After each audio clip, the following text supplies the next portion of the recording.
Are you somebody who's been struggling to understand the basics of color theory? Do you want to get to know your colors a little bit better, especially when it comes to gouache?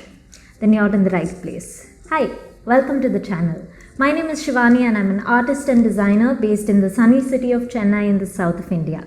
Today's video is a little bit different. It's going to be a snippet of one of the Skillshare classes that I just put out a couple of weeks ago. My Skillshare class is a Gouache 101 which takes you through all the basics you need to know in order to get started with gouache. We go over the materials you need, color mixing, color theory, the 3 beginner techniques which are blending, dry brushing and layering, and then I also share with you my tips and tricks and common beginner mistakes to avoid. The class is just 50 minutes long, but it's jam-packed with information and I definitely think you should check it out. I'm leaving the link in the description. If you sign up to Skillshare using my link, you get 1 month free of Skillshare, which is a great deal because Skillshare has some amazing courses from creators from across the globe.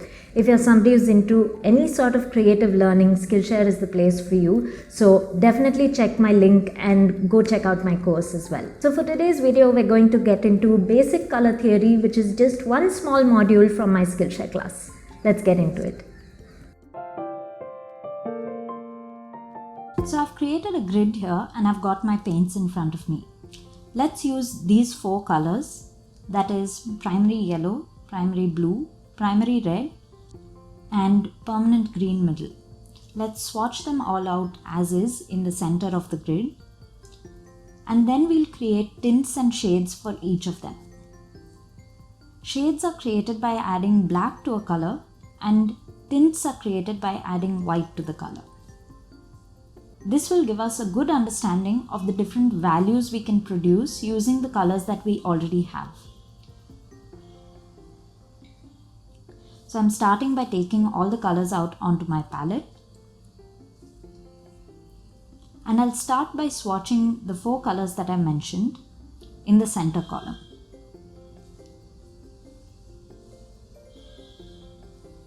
You can do this activity with as many colors that you'd like. In fact, I'd recommend doing it with all the colors in your set. While you're doing this, try to achieve and practice the creamy consistency of gouache that we spoke about in the previous activity. The one I said was like melted ice cream, where the paint is not too thin and not too thick.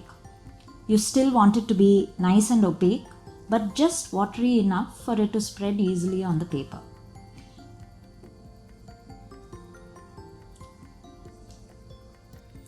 Now we'll start adding white into the colors.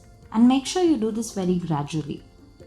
You want to first add a very small dab of white and then another dab for the next swatch. And again we'll repeat this with all 4 colors.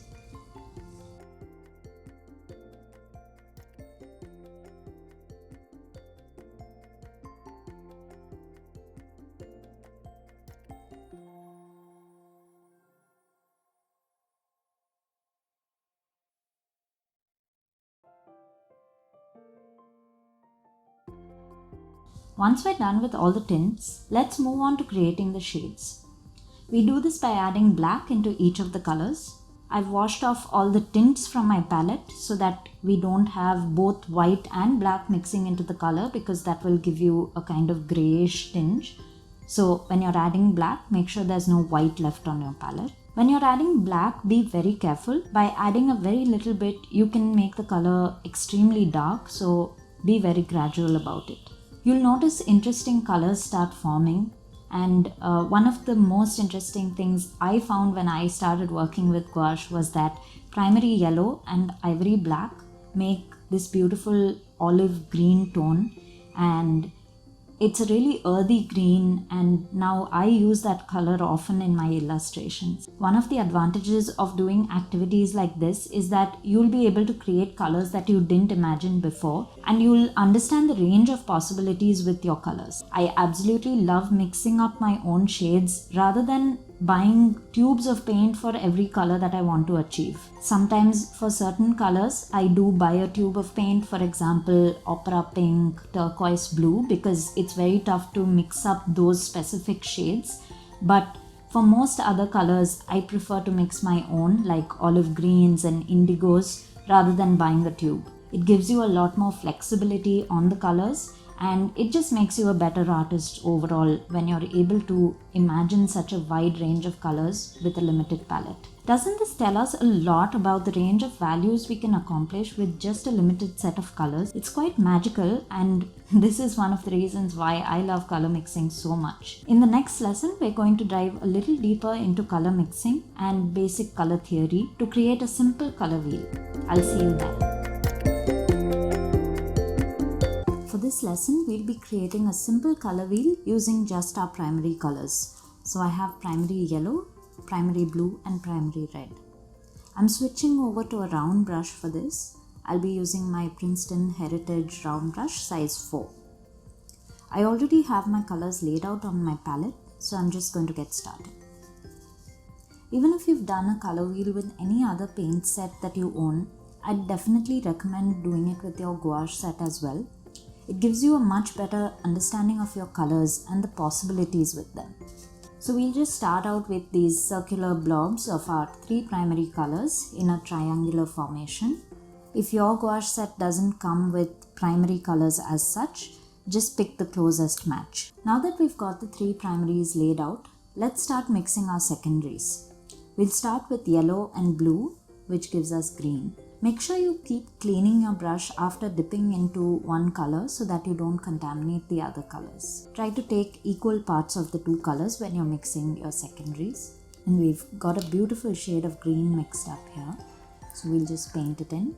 The next secondary color we're going to mix is purple, which you get by mixing red and blue. If you're using a different brand of gouache or a more budget brand, you might find that your colors look a little different, especially when you mix them. They may not look as rich and vibrant, and that's completely fine. Just understand that you're not doing anything wrong. It's probably just the colors. That's why in gouache, I think the most important thing to invest in if you want to take it up seriously is your paint set. And let's mix our final color, which is red and yellow, to give us orange. The final thing I'm going to show you is what happens when you mix the 3 primaries together in equal parts. So we'll take some blue, some yellow and some red. We're mixing them together and we end up with a shade of brown.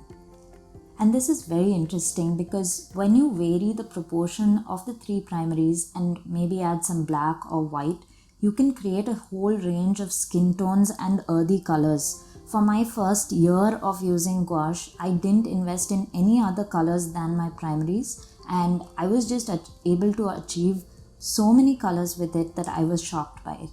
With gouache, the range of colors that you can accomplish with just the 3 primaries is phenomenal. The next thing you need to know is that colors opposite each other on the color wheel are complementary colors. As you can see, mixing 2 of them gives you brown because you're essentially mixing the 3 primaries together. So they help neutralizing each other out. So for example, if you mix a tiny bit of green into red, you'll find that you end up with a more earthy looking red, like a brick red. The colors from green to purple are cool colors, and the colors from red to yellow are warm colors. And colors beside each other are called analogous colors. So this forms the basis of color theory, and once you understand this, your possibilities are absolutely endless. You can create color schemes by mixing up a variety of colors that work for the artwork and the mood that you're going for. And you can create tints and shades like we discussed in the previous lesson and just create a multitude of possibilities. In the next lesson, we'll dive into the techniques to master when we work with gouache. So I'll see you there. So as I mentioned, this is just one small snippet of the information you can expect to find in my Skillshare class. It's really detailed and I really hope you'll check it out. So head to the link in my description for that. So what's the one thing you find the hardest about color mixing? Let me know in the comments. I would love to hear from you. Next week, I'm also going to be showing you how to do a Mughal style floral painting. So make sure you subscribe to my channel so you don't miss that. I'll see you next time. Bye.